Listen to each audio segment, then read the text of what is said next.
صبح ناشتے کی ٹیبل پہ سب ہی موجود تھے۔ خلاف معمول خولہ حد سے زیادہ خاموش تھی۔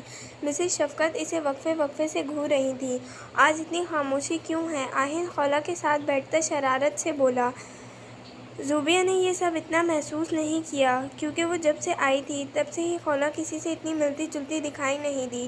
شاید وہ اسکول میں ہی صرف شرارتی تھی۔ خاموشی سے ناشتہ کرو تم اپنا۔ مسز شفقت نے اسے بے عزت کیا۔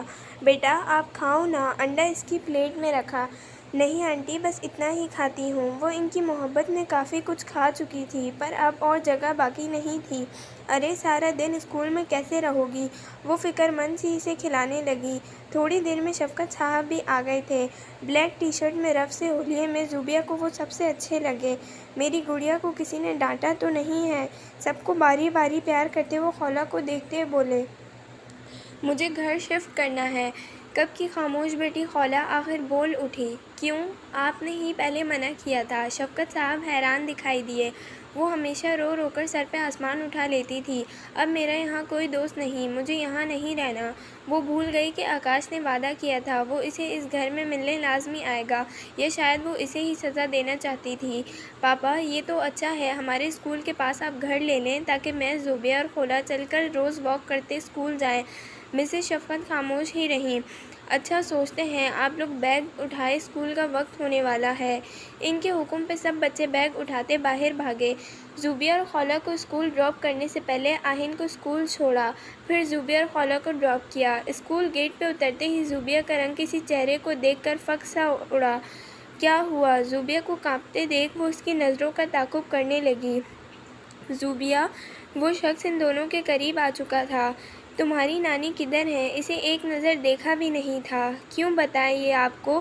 خولہ نے اس کے ہاتھ کو پکڑ کر پیچھے کیا، خود آگے ہوئی۔ میں اپنی بیٹی سے بات کر رہا ہوں بیٹا، آپ جاؤ۔ اس نے گول مٹول گالوں والی کیوٹ سی بچی کو ڈانٹنے کی بجائے پیار سے کہا۔ Seriously uncle? خولہ طنزیہ ہنسی۔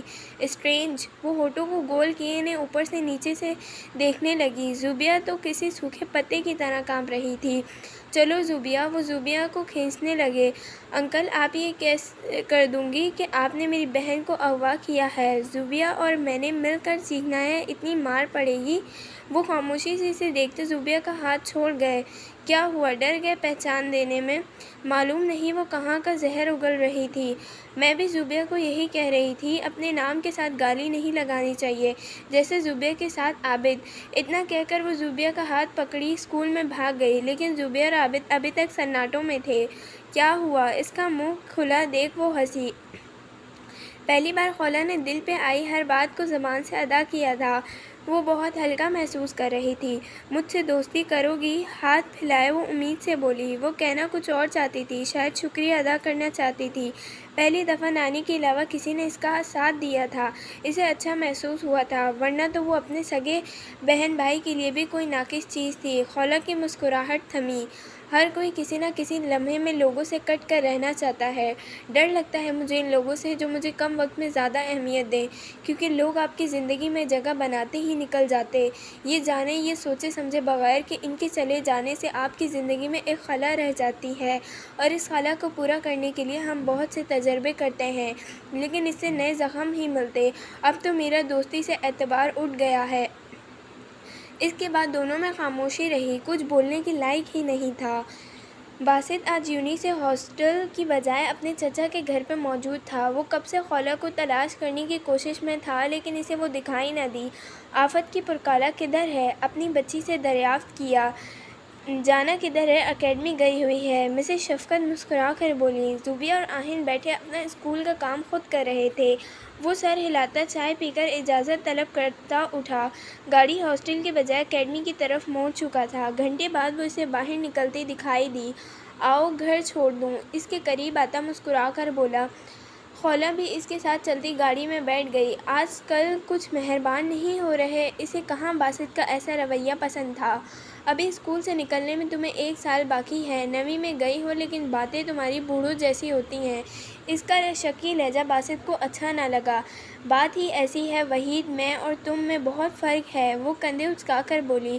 چوسنی پیتی 2 سال کی بچی نہ تھی۔ آج کل کے زمانے میں 14 سال کے بچے کو اتنی سمجھ بوجھ تو ہوتی ہے کہ وہ لہجہ پرکھ لیں۔ واقعی وحید میں اور مجھ میں بہت فرق ہے۔ خیر، ابھی باتیں سمجھ نہیں آئیں گی۔ اس کے بال بکھیرتا مسکرانے لگا۔ چلو خیر، اب آئس کریم کھلا دو، اتنے دنوں بعد لینے آئے ہو مجھے۔ وہ موضوع بدلتے کھڑکی سے باہر دیکھنے لگی۔ ضرور، وہ تو اسی انتظار میں بیٹھا تھا۔ ان دونوں کی عمر میں 4 سال کا فرق تھا، لیکن ان کی سوچ ایک جیسی تھی۔ بازی پلٹنے کے ماہر تھے۔ آئس کریم پارلر سے آئس کریم کھانے کے بعد وہ اسے گھر چھوڑ گیا۔ آدم غصے سے بھرا اپارٹمنٹ میں داخل ہوا۔ اس نے باہر ایک خولہ کو دیکھا تھا۔ اس کا دماغ اور خراب ہو گیا۔ وہ آج ہی دانی کی طبیعت صاف کرنا چاہتا تھا۔ وہ کن لڑکیوں کو کرائے میں کمرہ دے چکا ہے جن کے پاس دماغ نہیں ہے؟ دانی، اس نے کچن میں کھٹ پٹ کرتے گردن سے دبوچا۔ چھوڑ ابے، گلا دبائے گا کیا؟ وہ کھانستا ہوا اس کی گرفت سے خود کو چھڑوا رہا تھا۔ پہلے یہ بتا کہ اس آفت کے پرکالہ کو کمرہ کرائے پہ کیوں دیا؟ ایسا کون سا تو سڑک پہ بیٹھا غریب ہے کہ تیرے خرچے پورے نہیں ہوتے؟ گردن تو اب بھی نہیں چھوڑی تھی، بس گرفت کچھ کم کر دی تھی۔ بڑے بھائی نے کہا تھا کہ انہیں کمرہ دینا ہے۔ دانی کھانستا ہوا بے چارگی سے بولا۔ بھیا نے کیوں کہا؟ وہ دانی کے بھائی کو اچھے سے جانتا تھا۔ وہ اچھے خاصے شریف انسان تھے۔ انہیں بھلا کیا لڑکیوں میں دلچسپی ہو سکتی تھی؟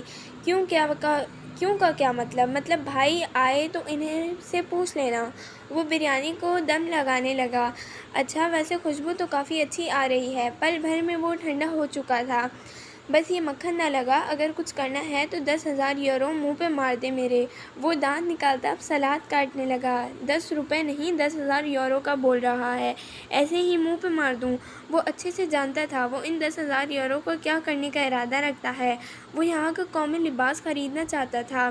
یہاں عموماً خواتین خاص تہوار پہ مختلف پوشاکوں کو زیب تن کرتی تھیں۔ شادی شدہ خواتین ٹوپی اور ایک سیاہ جیکٹ پہنتیں۔ غیر شادی شدہ خواتین برف سفید ایپر تھے اور بیوہ سیاہ تھیں، جبکہ مرد حضرات لمبی آستین والی سفید شرٹ کے اوپر جیکٹ اور تنگ پتلون پہنتے۔ یہ قومی لباس صرف کیتھولک یا قومی تہواروں میں ہی پہنا جاتا تھا۔ ویسے تم اس لباس کو خرید کے کیا کرو گے؟ کون سا تم شادی شدہ ہو؟ آدم ٹیبل پہ پلیٹ اور پانی کا جگ رکھنے لگا، جبکہ دانی الگ ٹرے میں پڑوسیوں کے لیے کھانا نکال رہا تھا۔ شادی شدہ بننے میں کتنی دیر لگے گی؟ صرف 3 بار قبول ہے ہی تو کہنا ہے۔ وہ شدید سنگل انسان کسی حالت میں بھی پوشاک خرید کر دل کو تسکین دینا چاہتا تھا۔ آدم سانس خارج کرتا اپنے لیے بریانی نکالنے لگا۔ فاخرہ صوفے پہ بیٹھی بے چینی سے عابد کا انتظار کر رہی تھیں۔ عابد کو اندر داخل ہوتا دیکھ وہ بھاگیں۔ آپ کو زوبیہ ملی اسکول میں؟ بے چینی سے وہ ان کے پیچھے دیکھنے لگیں۔ جہاں کہیں سے زوبیہ آتی دکھائی نہیں دی۔ وہ خاموشی سے انہیں دیکھنے لگے، پھر گہرا سانس بھر کر ان کا ہاتھ تھامتے ہوئے صوفے پہ لے کر بیٹھ گئے۔ مجھے لگتا ہے ہمیں اب صرف مومنہ اور عبداللہ کے بارے میں سوچنا چاہیے۔ ان کا ہاتھ دبا کر چھوڑتے انہیں اٹھنے لگے۔ کیا مطلب؟ فاخرہ کے رونے میں روانی آئی۔ وہ ہمارے جسم کا ایک اضافی حصہ تھا جس کا الگ ہونا ہی بہتر تھا۔ بولتے ہوئے ان تکلیف اتنی نہیں ہوئی تھی جتنی وہ ننھی جان یہاں سہ رہی تھی۔ آپ جانتے ہیں نا، اٹک اٹک کر بولتے ہوئے ان کا سانس اگڑنے لگا۔ وہ کہنا چاہتی تھیں کہ اس کی ماں ایسے ہی راضی ہو سکتی ہے۔ شش! ان کے ہونٹوں پہ انگلی رکھتے ہوئے انہیں انہیلر دیا۔ آپ اسے واپس لے آئیں، امی جان جائیں گی۔ وہ ان کے سینے پہ سر رکھے کافی دیر بعد بولیں، لیکن عابد صاحب ایسا کچھ نہیں چاہتے تھے۔ فاخرہ خود غرضی میں اسے بلا تو لیتی مگر پیار نہ دے کر اس کی ذات کو اور بکھیر دیتی۔ خولہ کے الفاظ ان کے کانوں میں اب تک گونج رہے تھے۔ جہاں محافظ اس کے باپ کو ہونا چاہیے تھا، وہ چھوٹی بچی اپنی بہن کا دفاع کرنے میں لگی ہوئی تھی۔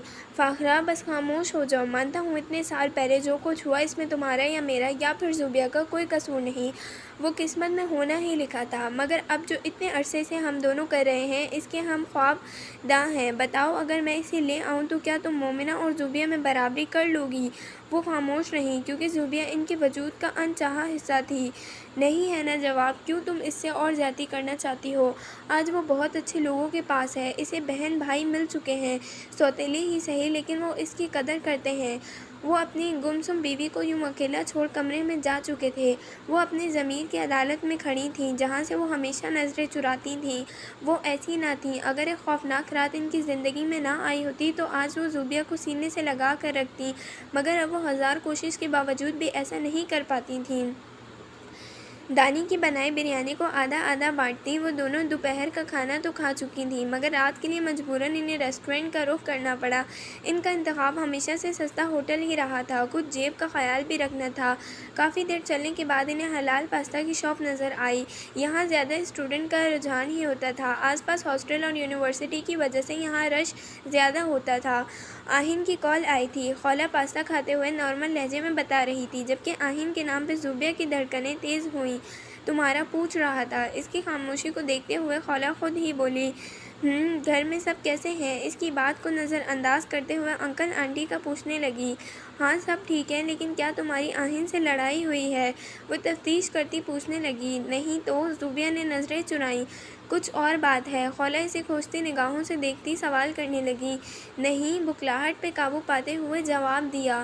نہ بتاؤ، میں آہین سے پوچھ لوں گی، وہ مزے سے بولی تو زوبیہ ہڑبڑائی۔ میں تمہیں کل اپنے ہاتھ سے دم پخت بنا کر کھلاؤں گی، پلیز تم آہین سے کچھ مت پوچھنا۔ زوبیہ نے لالچ دیتے ساتھ التجا بھی کی۔ تو بات یہ ہے؟ خولہ اس کی بات پہ ذومعنی مسکرائی۔ کیا؟